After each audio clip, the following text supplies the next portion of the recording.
estaba solo, sin esperanza, vivía tan triste, lejos de ti, porque decidiste salvarme de muerte, cambiaste tinieblas por sendas de luz.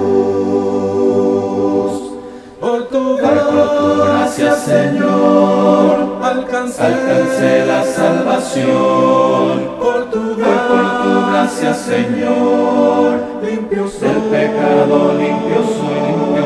Por tu gracia, Señor, sin cadenas estoy. Por tu gracia, Señor, viviré. Por siempre yo viviré. Buenos días, Dios les guarde a todos. Si no los vimos ayer en la noche, antes de iniciar, reiteramos un ósculo santo de parte de la iglesia a la cual servimos en el área de Chicago. Dios les bendiga y les guarde en esta hermosa mañana.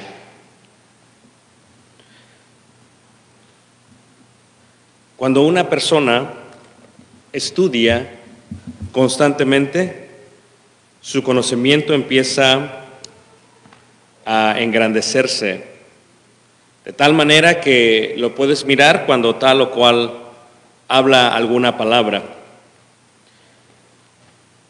En la hermosa ciudad de Éfeso, la cual se encontraba cerca del mar Egeo, se encontraba una de las bibliotecas más grandes que podías apreciar en el mundo antiguo. No todos tenían una copia de los libros del Antiguo Testamento. No era posible. Solamente la gente rica podía llevarse algunos rollos a su casa y hacer copias de ellos. La imprenta todavía no existía. Si querías crecer, tenías que moverte hacia las ciudades donde se encontraban las 3 bibliotecas más grandes del mundo, lo que conoceríamos el día de hoy como Google o tal vez Wikipedia. Cualquier persona que tiene un sistema operativo y tiene acceso al internet, tiene acceso a un increíble e inmenso número de conocimientos y de libros. En aquellos tiempos tenías que moverte a una de las ciudades especiales. Alejandría era la número 1. Tenía la biblioteca más grande de todo el mundo. Las bibliotecas se edificaban en pisos. Normalmente eran 3 pisos los que se edificaban. El primer piso tenía rollos y libros de conocimiento básico.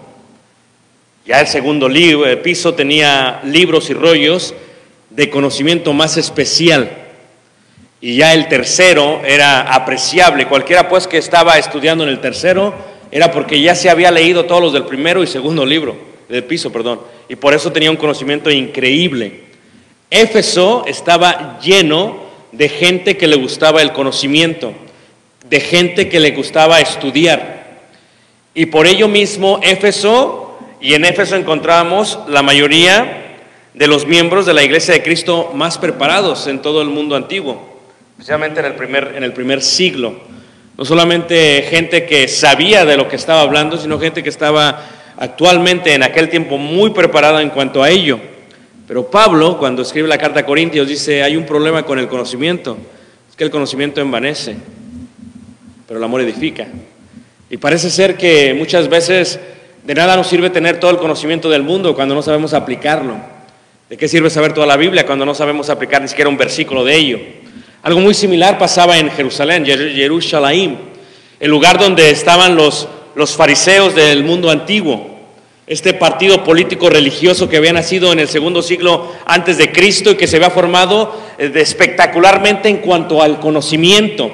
Jesucristo dedica su último sermón antes de ir hacia la Gólgota, hacia ellos, hacia los fariseos. En Mateo capítulo 23 habla un poco acerca de ellos y explica claramente lo que era el conocimiento. El conocimiento envanece, ¿por qué? Dice Jesucristo, todo lo que ellos les digan, todo hacerlo, pero no hagan conforme a sus obras.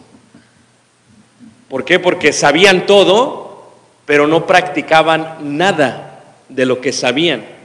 Y tal vez el secreto, hermanos, a el amor se encuentra entre el saber y el hacer. Cuando Jesucristo habla acerca del amor, dice la Escritura que nos da un hermoso ejemplo de lo que es el amor. Para nosotros amar en la parte occidental es realmente un sentimiento, una emoción. Para el oriental, para el judío, el amor va más allá de un sentimiento, de una emoción. Para ellos entienden que la palabra amor es acción. La palabra en hebreo es ahabaj, viene del hebreo gesed, que indica misericordia y también se expresa como amor. ¿Qué es amor? Sino la práctica de lo que conoces. Jesucristo dice a través, ¿verdad?, de varios de los evangelios lo que significaba amar. Lo detuvo uno de los escribas y le preguntó a Jesucristo, y recuerden quién era un escriba, sino aquel que hacía copias de los rollos del Antiguo Testamento, la gente que tenía el más grande conocimiento de aquellos tiempos. Solamente trabajaban 3 horas al día, porque si cuando hacían las copias se equivocaban en una letra hebrea, tenían que volver a empezar. Por eso se aseguraron de solamente trabajar pocas horas para no equivocarse. Tenían que volver a iniciar.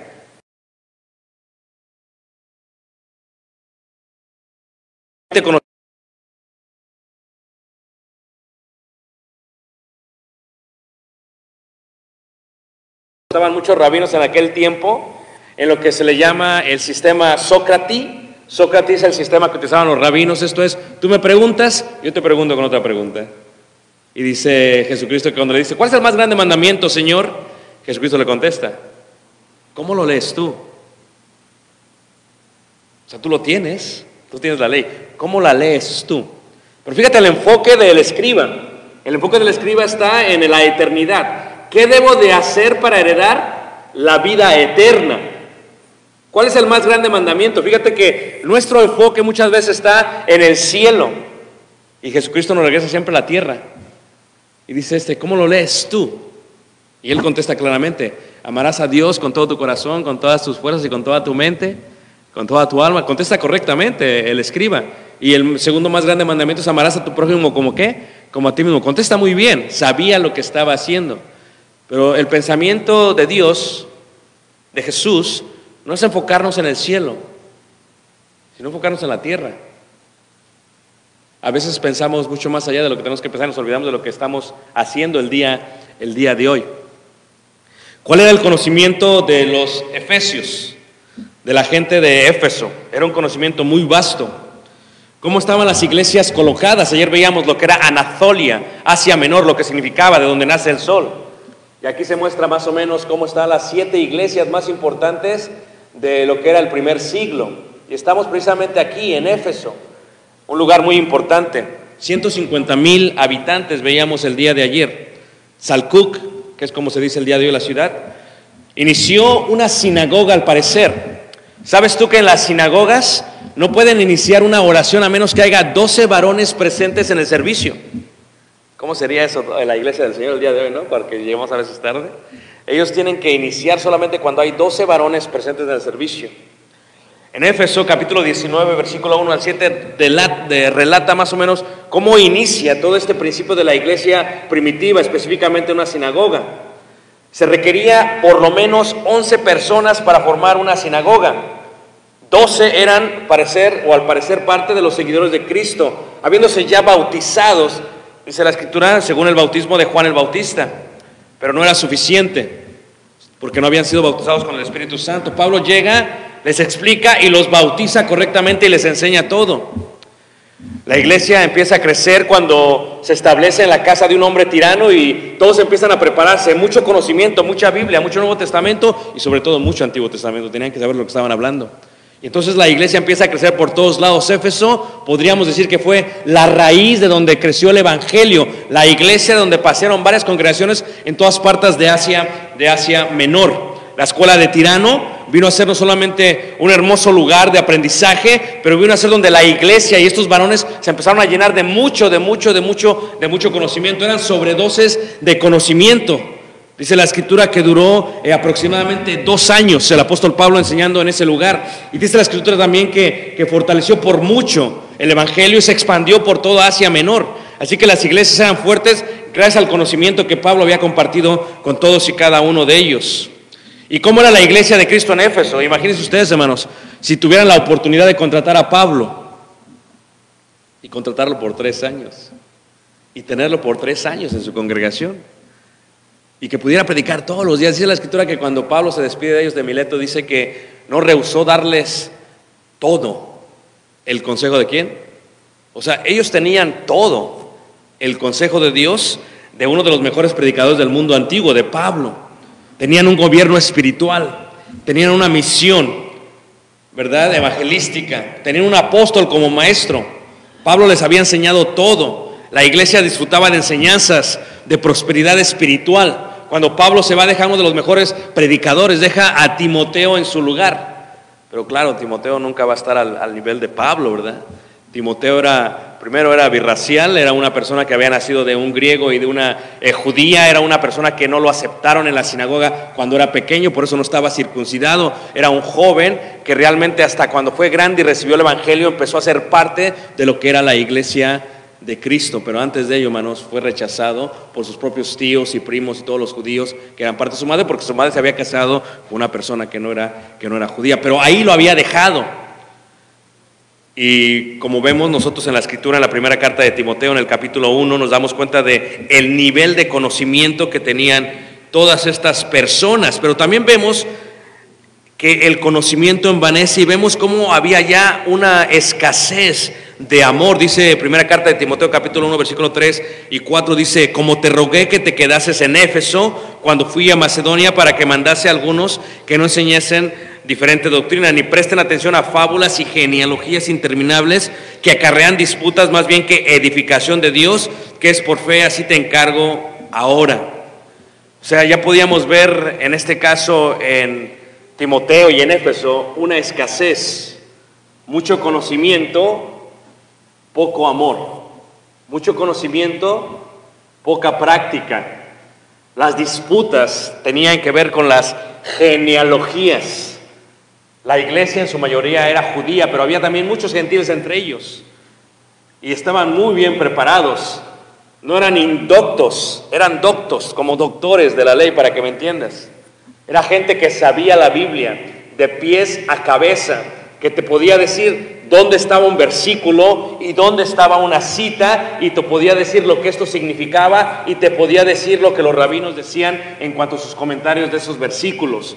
Era gente muy preparada, y cuando Pablo estaba ahí podía ponerse al tú por tú con ellos. Pablo era de la crema innata de los rabinos del primer siglo. Pablo había sido preparado a los pies ¿de quién?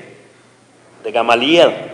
Para que me entiendas, había sido preparado en lo que sería el Harvard el día de hoy. El año pasado yo estuve en Connecticut, cerca de New Haven, donde se encuentra la Universidad de Yale, y toda la ciudad casi tiene que ver con Yale. Y déjame decirte que donde hay universidades de esa magnitud, la gente no solamente vive bien, pero la gente sabe muchísimo. Pero como consecuencia de saber mucho, hermano, siempre hay un efecto, un síndrome de los que saben muchos, soberbios. Se les olvida la educación un poco y pierden el piso. Pues la iglesia de Cristo en Éfeso, hermanos, era ese tipo de iglesia.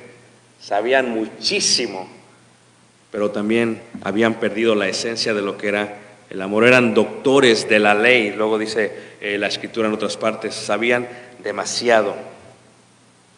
Pero después de 35 años solamente, hermanos, cuando reciben este mensaje, la iglesia ha cambiado. Uno de los grandes retos que pensamos nosotros es: ¿qué va a pasar cuando yo ya no esté ahí? ¿De qué sirve que enseñe tanta escritura si no explico, muestro con mis actos lo que es la escritura? Dice el apóstol Pablo que de qué sirviese si yo hablase lenguas, y aún dice lenguas de ángeles, angelicales, y dice, y no tengo ahabaj, no tengo gesed, no tengo amor, dice, ¿de nada qué?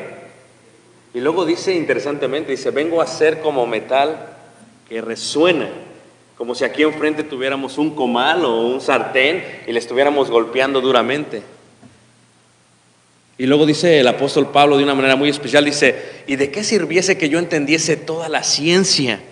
O sea, que yo me llenase de los libros o de los rollos de la biblioteca. ¿De qué sirviese que entendiese todo eso? Dice, pero no tengo amor, dice. ¿De nada qué? me sirve, hermanos. Fíjate cómo es que el amor, hermanos, es tan esencial en todas las partes de la vida. Y 35 años después de que una iglesia tenía ancianos, tenía el mejor predicador del mundo antiguo, hermanos, tenía de una manera espectacular un poder adquisitivo increíble, hermanos, la iglesia había perdido el suelo. La iglesia había totalmente perdido el suelo. Dice ahí en Éfeso, en el capítulo 2, hermanos, en el versículo 1 al 7, donde leyó nuestro hermano, que el primer mensaje que se le da es este. Apocalipsis capítulo 2, versículo 1 al 4, específicamente en el versículo 4, Apocalipsis 2, 1 al 4, dice así la palabra de Dios, 2, 1 al 4. Esta es una fotografía de la biblioteca que todavía está en pie el día de hoy, solamente se encuentra el segundo piso. Tenía otro piso, pero el tercer piso fue perdido. Y es una restauración realmente de la biblioteca. ¿De qué sirve tanto conocimiento, hermanos? La pregunta que nos vamos a estar haciendo. ¿Qué pasó con el primer amor? ¿Por qué perdemos piso? ¿Por qué perdemos? ¿Por qué nos olvidamos de cómo amar, que es lo más importante? ¿Qué es lo que sucede con las iglesias de Cristo el día de hoy? Ayer hablamos de la palabra Shema. O sea, no solamente se trata, hermanos, oír, sino se trata ¿qué? Obedecer. Y les decía ayer que todos estamos en uno de estos 7 niveles o 7 estados espirituales. Tú y yo estamos en este estado espiritual el día de hoy tal vez. Y quisiera hablarle a aquellos, hermanos, que saben muchísima Biblia, que pueden citar la Biblia, pero que batallamos practicando los versos más sencillos de la Biblia. Sabes que como predicadores estamos estudiando y estamos estudiando y estamos estudiando y nos hacemos como una fábrica de sermones. Somos producción de sermones, hermanos. Producimos así sermones y se nos olvida a veces la esencia de lo que tanto estudiamos. Una vez me dijo un hermano, ¿sabes que la enseñanza más grande que le puede dar un predicador a uno de sus miembros es saludar sinceramente a otro predicador en un evento y no hablar nunca mal de él desde el púlpito? Dice, porque también eso es amar. Dice la Escritura que si tienes algo contra un hermano, ve con él, estando tú y él ¿qué? Solos. Qué sencillo es amar, hermanos, pero qué difícil es ¿de qué?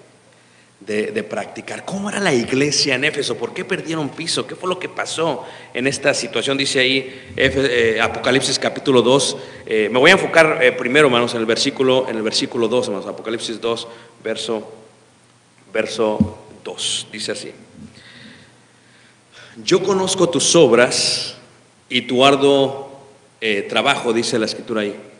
Yo conozco tus obras y tu arduo trabajo y paciencia, y que no puedes soportar a los malos, y has probado los que se dicen ser apóstoles, dice, y no lo son, y los has hallado ¿qué? Mentirosos. Es interesante mirar cómo el día de hoy, hermanos, trabajamos para lo que no amamos. Hay veces ni siquiera nos conocemos a nosotros mismos. Hay gente que trabaja y se la pasa quejándose del trabajo que está haciendo. Y al final del día él piensa que ama su profesión. Dice, no, es que yo hago esto todos los días y trabajo 10, 20, 24 horas al día y piensa, pero siempre se está quejando de lo que está haciendo. Es como el esposo que dice a su esposa, yo te amo, pero siempre se está quejando de todo lo que está haciendo y siempre le está sacando en cara todo lo que hace por ella. Maridos, amad a vuestras mujeres, así como Cristo amó ¿qué? A la iglesia y se entregó a sí mismo por ella, dice la Escritura. Dice Santiago capítulo 1 versículo 6 al 7, dice que cuando Dios nos da sabiduría, nos las da sin ¿qué? Sin reproche. Pero la esposa cuando da a veces la damos con mucho reproche, ¿a poco no? O sea, de nada sirve, hermanos, saber todo lo que sabemos y no practicarlo de una manera transparente e íntegra. Yo conozco tus obras y tu arduo trabajo. Trabajamos demasiado. Trabajamos 20, 30, 40 años, pero ¿qué debemos entender acerca de Dios? Que aunque hagamos todo lo que Dios nos pide, siervos inútiles somos. No podemos trabajar esperando un gracias de la gente. Es lo primero que tenemos que aprender acerca de Jesús. ¿Quieres darte cuenta? Queremos una placa en el salón, en el pasillo del edificio donde nos reunimos. Queremos salir en un periódico. Déjate digo lo que le pasó a un hombre que trabajó por 40 años con el pueblo de Israel, que lo sacó de Egipto y que lo llevó por todo el desierto, por todas las jornadas, por Mara, por Refidim, por Sin, por Etim, y llegó a Sinaí y vio de alguna u otra manera la gloria de Dios y recibió los 10 mandamientos y estuvo con el pueblo de Dios 39 años porque no quisieron entrar, y fue el pueblo terco y terco y terco, y nadie tan manso como este hombre. Y estando llegando cerca, porque está el río Jordán, el valle Jordán, el mar Muerto y el monte Nebo, y desde ahí se ve toda la tierra prometida. Se ve desde Eliat y Negev y Jericó y la ciudad de Jerusalén atrás en las montañas, y se ve al lado Jordán y se ve todo hermoso. ¿Y qué le dice Dios a este Moisés? Súbete y muérete. ¿Qué le dice Moisés? Señor, déjame entrar. Dice, ya esto lo hablamos muchas veces. Súbete y muérete. El cristianismo no está basado en el trabajo que realizamos. Si nosotros no lo podemos hacer, Dios levanta otro hombre que lo haga mejor que nosotros. Tenemos que entender que es un honor y un privilegio servirle al Señor, y que no se trata de nosotros, sino que se trata de Dios. Y que si terminamos muertos, ni siquiera sabremos dónde vamos a morir. En el caso de Moisés dice, y nadie sabrá dónde está tu tumba, porque no se trata de idolatrarte a ti. La vida no se trata de ti, Moisés, se trata de mí. No lo sabrá nadie. Y la gente entrará a tierra prometida sin ti, y entrará uno más que tú. No serás tú el que entre. Señor, dame oportunidad. No, dejemos eso, porque el arduo trabajo no se trata de eso, hermanos. ¿Qué es el primer amor? ¿Qué es la primera sensación? ¿Qué es el primer fruto? O sea, se puede comprender un poco más cuando uno se casa. Venimos a la iglesia porque nos pagan, decimos los predicadores. Tenemos que llegar, no tenemos opción. Y en eso no hay amor. Vamos a predicar para que la gente diga que estamos haciendo algo. Tenemos que dar reportes para que la iglesia sepa que nos estamos moviendo. Cuando no se trata de los seres humanos, se trata de Dios. No hacemos las cosas para la honra y gloria de los seres humanos, porque no podemos amar más la gloria de los hombres. Tenemos que aprender a amar la gloria de Dios. Se trata de Dios. Y estos hombres que tenían más de 35 años en la iglesia, una iglesia fuerte y poderosa, uno de los edificios más hermosos que puedes encontrar por toda Asia Menor, todavía en Éfeso, hermanos, la iglesia de Cristo, hermanos, dice, yo conozco tus obras. No tenemos que hacerle un reporte a Dios, hermanos. Dios sabe cuando nos hemos quedado dormidos en el aeropuerto, sabe cuando estamos en un suelo, sabe cuando no hemos tenido. Yo estudio porque no hay opción, tengo que hacerlo. Son pacientes, es otro paciente más, dice el doctor. Dice, y paciencia, dice, y que no puede soportar a los malos. Pero somos listos, estamos prestos para cuando alguien dice algo fuera de la Biblia, los podemos con, esto estuvo mal. Y hay veces nos enfocamos mal en ese pequeño error del ser humano, que en el 99% de su sermón que estuvo bien. Hay veces perdemos el enfoque, hermanos, cuando el apóstol Pablo dice, examínalo todo, retén lo bueno, dice. Eso fue lo que dijo Jesucristo, de todo lo que os enseñen los fariseos, dice, háganlo, dice, pero no hagan conforme a sus obras. Pero ¿qué pasaría si nosotros como cristianos, nuestra palabra fuese acompañada de un shema, de una obediencia? Que cuando nosotros decimos, ayudemos al prójimo, es porque ya lo estamos haciendo. Cuando decimos amemos al hermano es porque lo estamos haciendo. Cuando decimos perdonemos porque ya lo hemos perdonado, hermanos. Qué tan poderoso sería. Ya no seríamos metales que resuenan ni címbalos que retiñen, dice la escritura. Dice ahí, y que no puedes soportar a los malos. Si has probado a los que se dicen ser apóstoles, dice, y no lo son, y los has hallado ¿qué? Mentiroso. Y has sufrido y has tenido ¿qué? Paciencia. El compromiso y la rutina tienden a destruir totalmente, hermanos, lo que una vez sentimos por el Señor. lo que sentimos cuando se nos metió en las aguas del bautismo. La parábola del hijo pródigo relatan una historia a veces oculta que no nos damos cuenta de ella. Hace algunos meses acabé de escribir un artículo que habla acerca de las parábolas del Jesús desde el punto de vista cultural judío. Y a veces perdemos el enfoque total.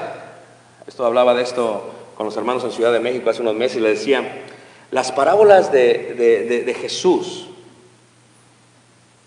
por ejemplo, la parábola de los jornaleros. Dice la escritura que salió un hombre a contratar a unos hombres en la mañana y los puso a trabajar todo el día y quedó de acuerdo en algo en pagarles. Salió otra vez a mediodía, los contrató y quedó en algo en pagarles. Y ya finalmente llegaron unos casi al final, casi al terminar la jornada, llegaron, trabajaron y cuando empieza a pagar, lo que les iba a pagar a los de la mañana se los paga a los de la tarde. Y se enojan totalmente los de la mañana, ¿no? Se enojan totalmente. Luego viene una persona de 80 años, hermanos. Se bautiza el domingo y el lunes se muere.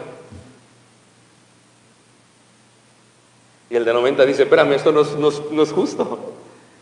O sea, no habla de eso, hermanos. El punto de vista es judíos y gentiles. Los judíos guardaron la ley de Dios por 1345 años antes de Jesucristo. Y de pronto llegamos los gentiles, hermanos, y nos ofrece lo mismo que le ofreció a ¿quiénes? A los judíos. Y es lo mismo la parábola del hijo pródigo. Es el síndrome del hijo mayor. ¿Nunca te has puesto a pensar? La parábola tiene que ver con judíos y gentiles. El hijo menor le pide al padre la herencia. En el contexto cultural judío está diciendo, deseo que te mueras. Y se va y se la gasta con rameras, dice el hermano. Y luego viene el hermano mayor. Y llega y oye ruido. Sale un siervo y le dice que tu hermano ha venido y tu padre ha hecho una gran fiesta para recibirle, no solamente como familia, toda la aldea, todos, aunque sea una parábola, es el contexto. Y entonces el hermano mayor, hermanos, no quiere entrar. El síndrome de los judíos. Cuando la iglesia primitiva, hermanos, aún en Éfeso, empezó a ver, venían esclavos, venían gentiles paganos que adoraban a Afrodita, que adoraban a Zeus y que así se les colocaba en el mismo estatus. Los judíos tenían un problema con eso. Y decían, espérame tantito, o sea, ¿de qué sirvió tanto trabajo? Y parte de la carta de Romanos, Pablo explica, entonces aún la respuesta que dicen ellos es, ¿de qué sirvió ser judío? ¿De qué sirve ser judío? ¿De qué sirve saber la ley de Moisés? ¿De qué sirve guardar la ley por tanto tiempo? ¿De qué sirve si van a venir los gentiles y van a entrar como en su casa? Y los vas a colocar y pagar el mismo salario, aunque solamente han trabajado una hora.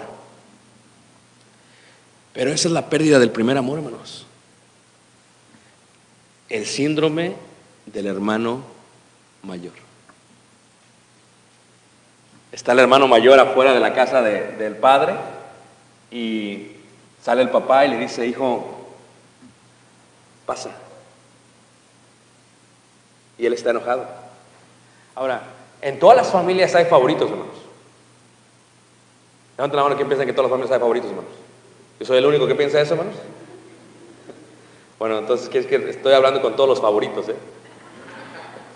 En todas las familias hay favoritos, hermanos.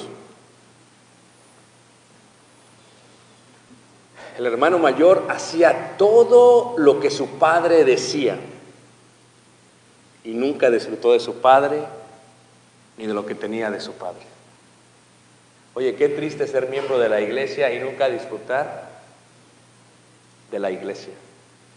¿Qué sirve que tengamos la palabra de Dios como los escribas y nunca saber cómo se lee la Biblia? Qué triste tener esta comunión con Dios y ni siquiera sentir el amor que se siente a Dios. Dice el hijo mayor, padre, dice, ¿cuántas veces te he servido? ¿Cuántos años te he servido?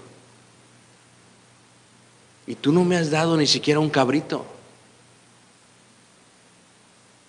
O sea, hermanos, de nada sirve que tengamos 40 o 50 años en la iglesia de Cristo, hermanos, y no disfrutemos el amor que Cristo nos da cada día de nuestras vidas. De nada sirve que disfrutemos tantos años y que después veamos a un hermano que acaba de entrar y que se le coloca en charola de plata solamente por unos meses y luego se olvida de él. De nada sirve que no sintamos el amor profundo que Dios nos tiene. De nada sirve que no disfrutemos ni siquiera de un cabrito que Dios nos está dando al final del día. Es como cuando uno se queja, en pocas palabras le dice, el mayor le dice: apá, este se fue y se gastó todo. ¿Y a mí por qué no? Cuando tú ves Apocalipsis, dice: y has sufrido, y has tenido paciencia, y has trabajado arduamente por amor a mi nombre, dice, y no has desmayado. Entonces, si lo has hecho por amor, ¿por qué pierdes el primer amor? ¿Dónde está el amor del cual está hablando Jesús aquí? ¿De qué está hablando Jesús aquí? O sea, ¿cuántos de nosotros no trabajamos para Dios y que has dejado tu primer amor? O sea, solamente tengo una cosa contra ti, que has dejado, ¿qué? Tu primer amor. ¿Sabes que el día de hoy, hermanos, en la iglesia de Cristo tristemente vivimos con un fariseísmo muy moderno?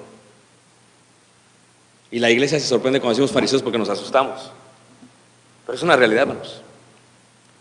Donde se ama más la ley que para quienes fue escrita la ley. Amamos más la letra que el espíritu, hermanos. Y la letra mata, pero el espíritu vivifica. Y a veces nos enfocamos tanto, hermanos, en la ley, en el conocimiento, que nos envanecemos nosotros mismos. Platicaba con el hermano Francis, predicador de la iglesia de Cristo en Egipto, la única iglesia de Cristo en todo Egipto. Está en Cairo, a 5 minutos del río Nilo. Y le hablaba de esto, ¿no? De la comunión entre las iglesias de Cristo. Y dice el hermano: yo no sé qué significa eso. Porque la iglesia de Cristo más cercana al Cairo, hermanos, está en Israel. Y ustedes saben. Y los efesios, hermanos, eran muy ricos. Tenían mucho conocimiento, hermanos. Debatían muchísimo, hermanos. Pero faltaba algo. Se habían olvidado del primer ¿qué? Del primer amor. Cuando un sacerdote entraba hacia el lugar santo, una de las cosas que tenía que revisar eran las medidas del aceite de olivo, que era el primer aceite que se oprimía, para asegurarse que tuviese suficiente para todo el candelabro. Olvidarse de ello lo hacía negligente en cuanto a la ley de Moisés. Cuando se acercaba y entraba, después de ofrecer un animal para el holocausto y un animal para el sacrificio del pecado, después de purificarse en el agua en la fuente de bronce, y entraba, y a mano izquierda estaba, y empezaba a colocar todo, hermanos, se aseguraba no solamente de tener suficiente para los 7 o las 7 luces, sino suficiente para cada uno, para que estuviese prendida durante el tiempo que tenía que estar prendida. No hacer ello hacía que el candelabro se apagase. Lo que nos dice Jesús el día de hoy es: recuerda por tanto de dónde has caído. Y algo que me sorprende, hermanos, es que una persona puede caer aún siendo celosa en cuanto a la palabra de Dios. Una persona puede caer aún conociendo toda la Biblia. Una persona puede caer aún tratando de identificar quiénes son los siervos de Dios y los siervos del diablo. Recuerda por tanto de dónde has caído, dice, y arrepiéntete. Qué difícil es arrepentirse, hermanos. ¿O no es cierto, hermanos? Porque para arrepentirse lo primero que tenemos que hacer, hermanos, tenemos que aceptar que estamos mal. Y eso es muy difícil para un hombre. Para una mujer es más fácil, hermanos, aunque no lo crean. Lo digo porque cuando trabajaba para la compañía que trabajaba, hermanos, y cuando había un problema con una hermana, o con una empleada, perdón, una mujer, y le decías que algo andaba mal, te sentabas con ella y decías: mira, es que este es el problema que tenemos, esto es lo que está pasando, y le decíamos: esto es lo que está pasando contigo. Y la mujer luego aceptaba su culpa. tienes razón, discúlpame, no hay problema. Pero cuando hablabas con un hombre, hermanos, los hombres tenemos una manera de nunca aceptar nuestra responsabilidad, ¿ah? ¿Te acuerdas de Adán cuando le dice a Dios, a ver qué pasó? Y Adán luego la mujer que tú me diste. O sea, no fui yo. ¿Totalmente qué? Totalmente tú. Y no fuiste tú, solamente fue la mujer. O sea que si tú no me lo hubieras dado, no hubiera pasado. Si me hubieras dado otra mujer, no hubiera habido problema. Pero fue la mujer que tú me diste, así que ahora, ¿cómo le hacemos? Adán se había olvidado que era carne de su carne y hueso de sus huesos. Se había olvidado que él tenía que dar la cara por ella. Arrepentirse entonces toma, hermanos, no solamente oír un mensaje, sino shema. O sea, estoy yo entre estas personas, soy yo parte del problema que existe en la iglesia del Señor. Soy yo parte de esa soberbia que existe en la iglesia del Señor. Soy parte de ese espíritu que está destruyendo el primer amor. Dice la Escritura que por estas cosas el amor de muchos se enfriará. Y déjame decirte, hermanos, que muchos hermanos se van de la iglesia porque nos pasamos más tiempo quejándonos del arduo trabajo, quejándonos de la falta de agradecimiento, quejándonos de los hermanos y tirando indirectas a los hermanos, que por lo que deben realmente de irse. Dice la Escritura que arrepentirse era la primera cosa que debería de hacer, pero ¿qué trabajo cuesta, hermanos? O sea, yo tengo que aceptar, Ricardo tiene que aceptar primero que debo de empezar a dejar mal de la gente, de hablar mal de la gente. Y tengo que aceptar de que si yo tengo algo contra mi hermano o mi hermana, debo de sacar esas tinieblas de mi corazón, debo de perdonarle de corazón y debo de abrazarle y estrecharle como Dios quiere que la abrace. Como la primera vez cuando me bauticé y esa persona me abrazó. Yo tengo que aceptar que el conocimiento a lo mejor me ha envanecido. Yo tengo que aceptar que tengo que ir a la iglesia no porque me paguen, no por el qué dirán. Voy a la iglesia, estén o no estén mis hermanos, porque voy a la iglesia porque todavía amo a Dios, como la primera vez que sentí su amor cuando salí de las aguas del bautismo.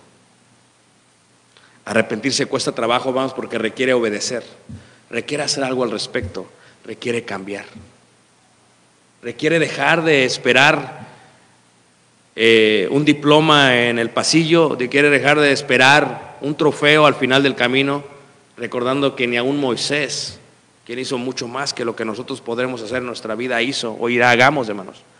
Lo único que recibió fue súbete y muérete. Requiere colocar nuestra vida en la posición que nos toca, ponernos en el lugar que nos corresponde. Somos polvo, somos tierra, y es un privilegio que yo le sirva a Dios y no que Dios me tenga sirviéndole a Él. Tenemos que recordar que el primer amor, hermanos, no es un sentimiento, no es una emoción. Tú dices, es que ya no me siento, es que no se trata de sentir. Como cuando aquel joven vino a mi oficina y me toca la puerta y me dice, quiero hablar con usted, hermano. Le digo, dime, ¿qué pasó? Dice, ya me quiero separar de mi mujer. Y dice, es que el amor se acabó. Era un joven que sabía Biblia, hermanos, tenía conocimiento. Y yo dije, ¿cómo que se acabó? Y seguí viendo, dice, sí, escúcheme, el amor se acabó. Le digo, no, es que tú no me has entendido. Dice, no, es que el que no me entiendes usted, me dice. Le digo, no, el que no me entiendes eres tú. No, es que usted no me entiende, no me entiendes. Ok, ábreme primera carta de Corintios capítulo 13, versículo 8 al 10 y léemelo. ¿Y qué dice? Y los leyó, dice, ¿el amor nunca deja de qué? Repítemelo, por favor. ¿El amor nunca deja de qué? ¿Y tú qué me acabas de decir? Que se acabó el amor. ¿Pero qué dice ahí? Entonces dime tú, o mientes tú o miente la palabra. Entonces después de tiempo me dice, ¿qué voy a hacer? Le digo, párate de aquí y ve y llama a tu esposa. ¿Cómo? Pero ya se acabó el amor. No, hermanos, es que el amor no es un sentimiento, el amor no es una emoción. El amor no es sentirme o emocionarme en un servicio o en la iglesia, eso no es amor. El amor es hacer. El amor es hacer. El amor es hacer. Si mi hermano me ha perdonado, el amor es perdonar. Eso es amar. Si el hermano no me dice gracias, yo lo busco. Eso es amar. Si el hermano está mal, me tomo el tiempo al acabar, apartarlo, como hizo Priscila y Aquila, y mostrarle más excelentemente el camino de Dios. Pero no por alguna contienda ni por vanagloria, sino porque me interesa su alma y el destino hacia dónde va. El amor es amar, es acción, es actuar, hermanos. Porque cualquiera que dice que ama a Dios y no hace nada, el tal es mentiroso. Por eso decíamos ayer, Shema, obedece. Qué sencillo es, hermanos. Qué sencillo es hacer. Y dice, arrepiéntete y haz las primeras cosas. ¿Qué tengo que hacer? Darle vida a la Escritura en mi vida. Ya no leerlo como una historia. Ya no preocuparme tanto en el orden del sermón. Preocuparme más en la aplicación del mismo. Pero no para los miembros, sino para mí.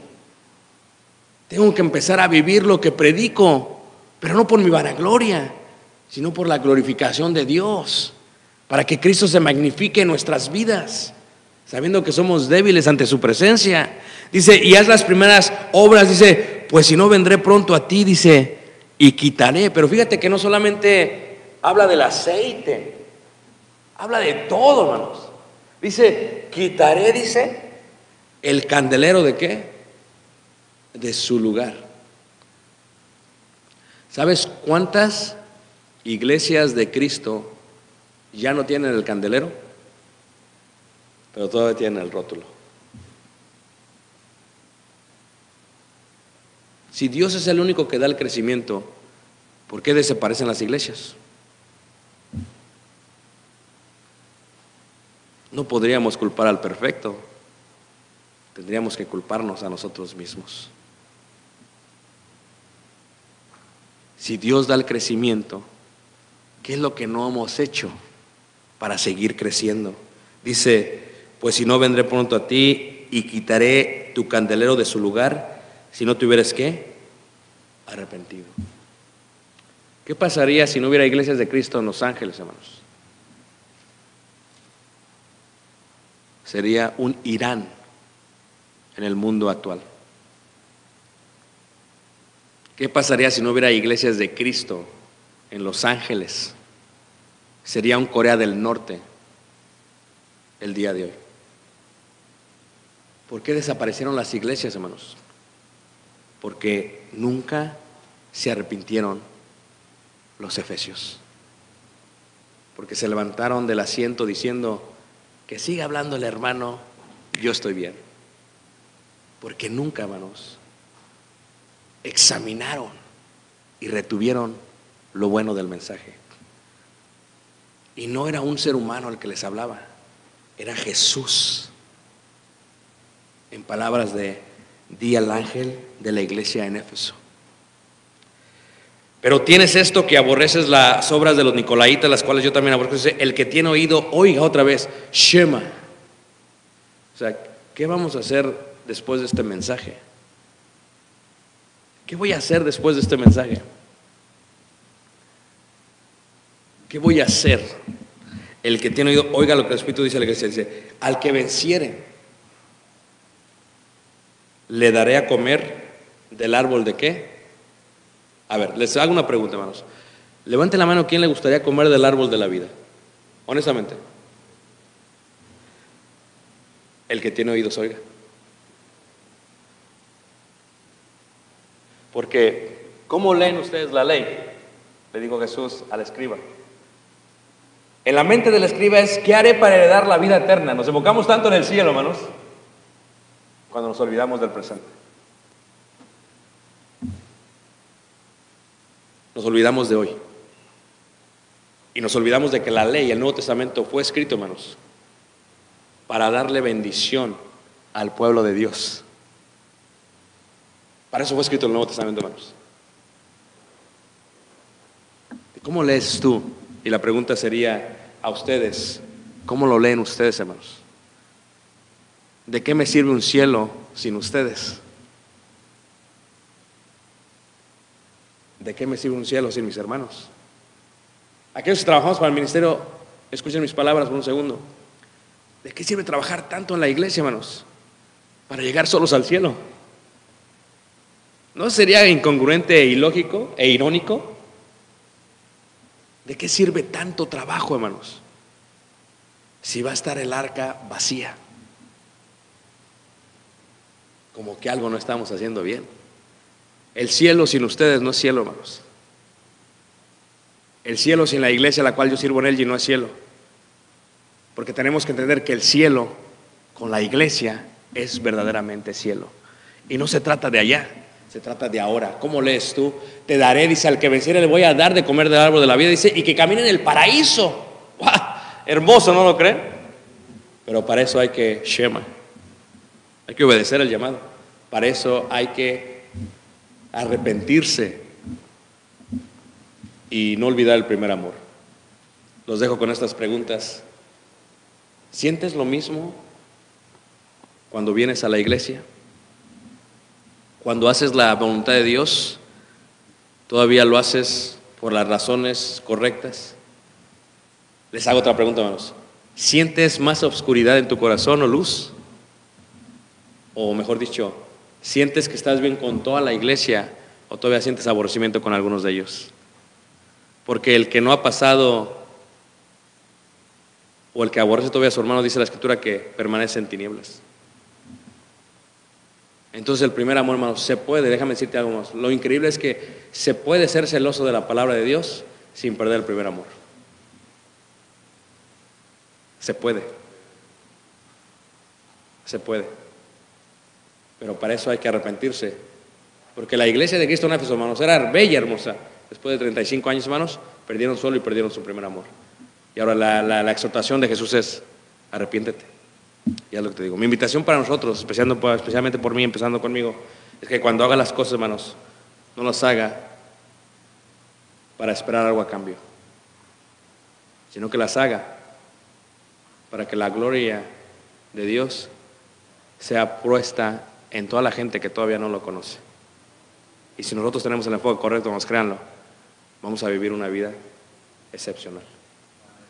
Los invito esta mañana a que recobremos el primer amor. Pongámonos de pie y cantemos un himno de invitación. Yo estaba solo, sin esperanza, vivía tan triste, lejos de ti, porque decidiste salvarme de muerte, cambiaste tinieblas por sendas de luz. Por tu gracia, Señor,